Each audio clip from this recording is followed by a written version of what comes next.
이제 오늘 우리에게 주신 하나님 말씀 함께 나눕니다. 오늘은 미가서 4장 1절부터 13절까지 말씀 함께 보겠습니다.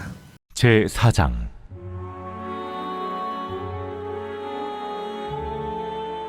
끝날에 이르러는 여호와의 전의 산이 산들의 꼭대기에 굳게 서며 작은 산들 위에 뛰어나고 민족들이 그리로 몰려갈 것이라. 곧 많은 이방 사람들이 가며 이르기를, 오라, 우리가 여호와의 산에 올라가서 야곱의 하나님의 전에 이르자. 그가 그의 도를 가지고 우리에게 가르치실 것이니라. 우리가 그의 길로 행하리라 하리니 이는 율법이 시온에서부터 나올 것이요 여호와의 말씀이 예루살렘에서부터 나올 것임이라. 그가 많은 민족들 사이의 일을 심판하시며 먼 곳 강한 이방 사람을 판결하시리니 무리가 그 칼을 쳐서 보습을 만들고 창을 쳐서 낫을 만들 것이며 이 나라와 저 나라가 다시는 칼을 들고 서로 치지 아니하며 다시는 전쟁을 연습하지 아니하고 각 사람이 자기 포도나무 아래와 자기 무화과 나무 아래에 앉을 것이라. 그들을 두렵게 할 자가 없으리니 이는 만군의 여호와의 입이 이같이 말씀하셨음이라. 만민이 각각 자기의 신의 이름을 의지하여 행하되 오직 우리는 우리 하나님 여호와의 이름을 의지하여 영원히 행하리로다. 여호와께서 말씀하시되 그날에는 내가 저는 자를 모으며 쫓겨난 자와 내가 환난 받게 한 자를 모아 발을 저는 자는 남은 백성이 되게 하며 멀리 쫓겨났던 자들이 강한 나라가 되게 하고 나 여호와가 시온산에서 이제부터 영원까지 그들을 다스리리라. 너 양떼의 망대여 딸 시온의 산이여, 이전 권능 곧 딸 예루살렘의 나라가 네게로 돌아오리라. 이제 내가 어찌하여 부르짖느냐? 너희 중에 왕이 없어졌고 네 모세가 죽었으므로 네가 해산하는 여인처럼 고통함이냐? 딸 시온이여, 해산하는 여인처럼 힘들여 나을지어다. 이제 내가 성읍에서 나가서 들에 거주하며 또 바벨론까지 이르러 거기서 구원을 얻으리니 여호와께서 거기서 너를 내 원수들의 손에서 속량하여 내시리라.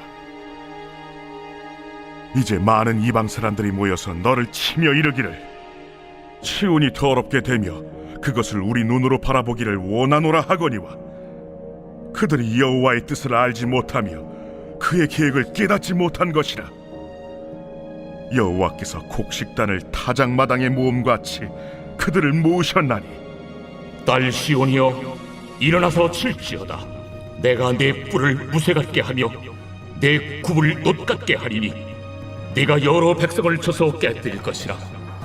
내가 그들의 탈취물을 구별하여 여호와께 드리며 그들의 재물을 온 땅에 주께 돌리리라.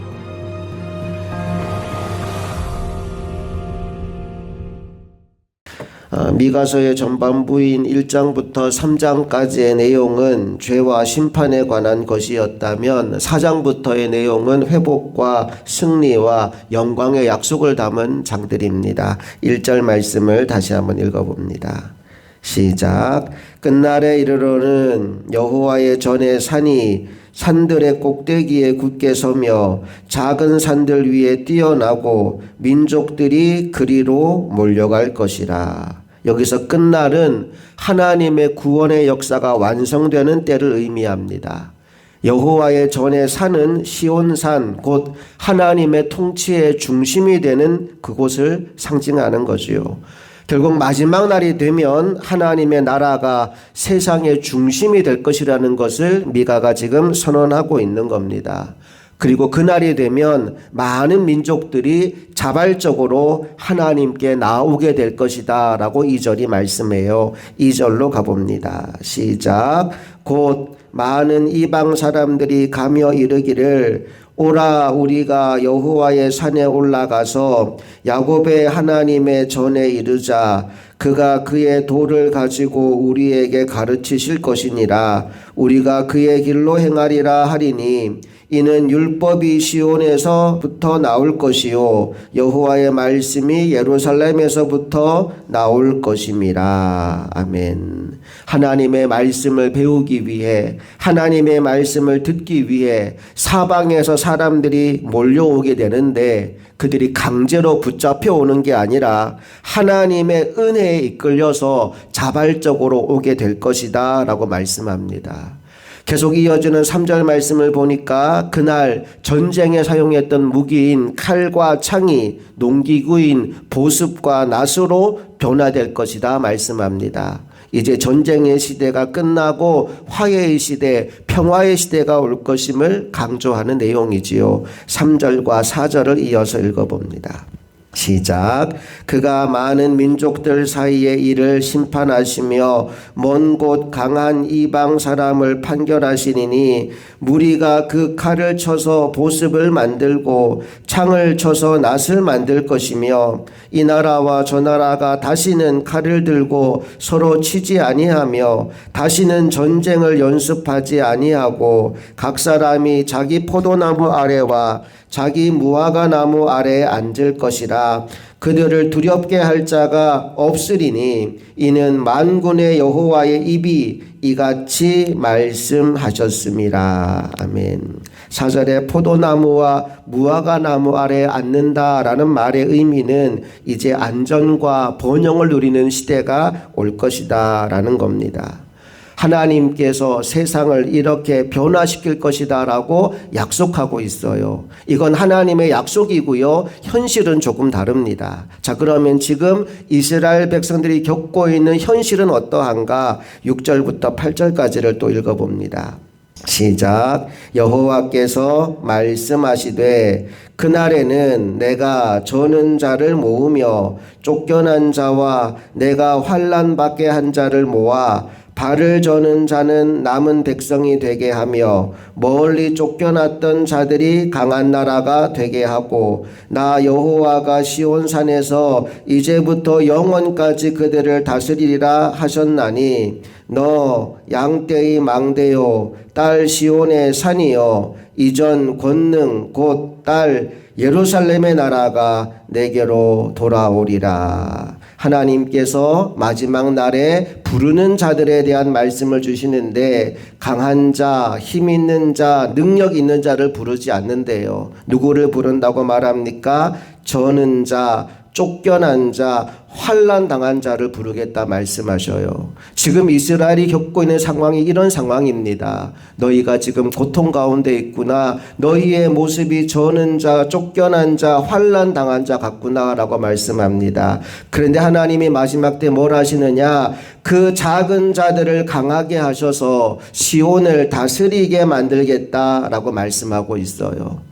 오늘 여러분이 이 말씀을 분명히 믿는다면 현재 내 상황과 내 모습이 어떠하든지 여러분 그것 때문에 절망하거나 낙심하지 마시고 믿음으로 하나님의 때까지 인내하는 하나님의 종들이 다 되시기를 주님의 이름으로 축복합니다. 계속해서 9절 말씀으로 가봅니다. 시작. 이제 내가 어찌하여 부르짖느냐? 너희 중에 왕이 없어졌고 내 모사가 죽었으므로 내가 해산하는 여인처럼 고통함이냐. 역시 현실 이야기를 먼저 합니다. 현재 모습은 왕이 없어진 것 같은 모습입니다. 통치자가 보이지 않습니다. 그러나 그게 끝이 아니에요. 10절로 가봅니다. 시작. 딸 시온이여 해산하는 여인처럼 힘들여 나을지어다. 이제 내가 성읍에서 나가서 들에 거주하며 또 바벨론까지 이르러 거기서 구원을 얻으리니 여호와께서 거기서 너를 내 원수들의 손에서 속량하여 내시리라. 너의 상황이 어떠하든지 여호와 하나님께서 너의 구원이 되시고 너의 속량이 되실 것이다 말씀하고 있어요. 또 11절은 현실을 또 이렇게 얘기합니다. 읽어봅니다. 이제 많은 이방 사람들이 모여서 너를 치며 이르기를 시온이 더럽게 되며 그것을 우리 눈으로 바라보기를 원하노라 하거니와 수많은 원수들이 공격할 거라는 거예요. 많은 민족들이 시온을 치러 올라올 거라는 겁니다. 그런데 12절 말씀을 보면 그게 끝이 아니에요. 읽어봅니다. 그들이 여호와의 뜻을 알지 못하며 그의 계획을 깨닫지 못한 것이라.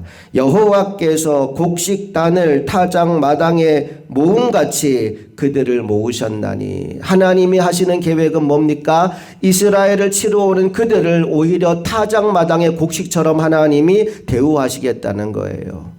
그러니까 그들이 아무리 적의 수가 많고 강하다 할지라도 그들은 결국 망하고 말 것이다. 하나님이 그들을 치고 말 것이다 라고 결론지어 말씀합니다. 13절 시작. 딸 시온이여 일어나서 칠지어다. 내가 내 뿔을 무쇠 같게 하며 내 굽을 놋 같게 하리니 내가 여러 백성을 쳐서 깨뜨릴 것이라. 내가 그들의 탈취물을 구별하여 여호와께 드리며 그들의 재물을 온 땅에 주께 돌리리라.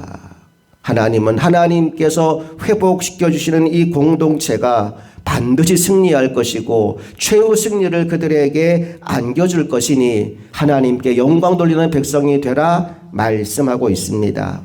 사랑하는 성도 여러분, 우리 인생 가운데 때로 고난이 찾아올 때가 있습니다. 그러나 그 고난이 끝이 아닙니다. 하나님은 하나님의 사람들에게 최후 승리를 주시고 세상의 중심에 그들을 세워주십니다. 그날 하나님과 함께 왕노릇하는 하나님의 사람들이 되기 위하여 오늘을 믿음으로 인내하며 살아내는 저와 여러분 모두가 될 수 있기를 주님의 이름으로 축복합니다. 함께 기도하시겠습니다.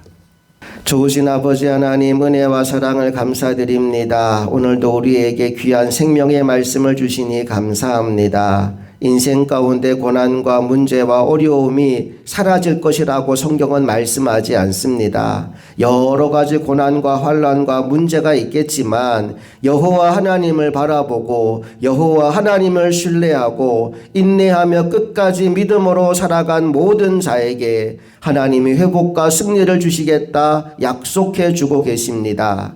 지금 절고 있는 자, 지금 힘이 빠진 자, 지금 쫓겨난 자, 지금 환난 당한 자에게 하나님은 마지막 때에 하나님과 함께 왕노릇할 것이다 약속하여 주셨으니 우리가 그 영광의 자리에 이르기까지 믿음의 걸음을 멈추지 않는 하나님의 사람들 되게 하여 주시옵소서. 이 하루 우리의 삶을 통해 하나님의 이름만 높아지고 하나님 한 분만 영광 받으시기를 간절히 소망하며 우리 주 예수 그리스도의 이름으로 기도합니다. 아멘.